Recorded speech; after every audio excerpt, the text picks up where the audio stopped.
Tad melnos varbūt starpos Vefrī komanda. Starp virknējums Nižņelograd Toms, kurš arī gūs gros. Numur 2 Aleksandrs Gudumoks, numur 6.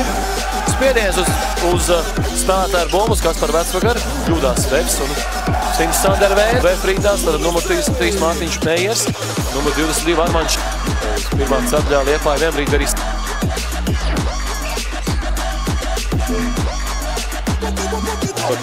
neļauj doties uz kreiso pusi. Spēles sākam 19:30. Bet šajā spēlē vēl daudz jāspēlē, daudz notikumu. Tiešām spēlētājiem bumbu izsist no rokām un traucēt viņam turpināt savu darbu. Tagad jāspēlē aizsardzībā. Komandai jau ir -10. Ivans Viktorovs, minūtes pārtraukums Bēku komandas. 2 apkārtšās bumbas un 3 piespēles vakar bija Vecvagarā, bet Džēnmērs Henop nospēlē Jānis Blums. Jānis Blums pamāda. Beigās atspēlē, kas varēja būt ieskait 2 punktu. Varbūt arī nē, tāds manis skatu punkts bija uzlikumā.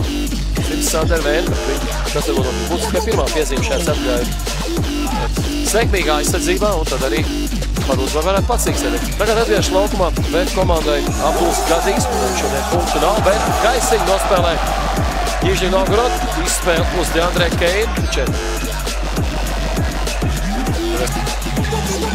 Ar ko Gadīs atbildēs? Gadīs atrod komandas biedru Jānis Blums. Boitons Jakovičam, Jakovičs dodas garām gājienā. Izpild trešās sardēs izskaņās, pēdējās grozas gulgat Jakovičs, tad jau 12 komanda noteikti šodien būs 100 punktus un pat vairāk. Padavies Nižņi komandai. Kā vēl viņiem atkal 22 punktu pārstāv, vienreiz redz no 22 līdz 10 punktiem pietuvojas.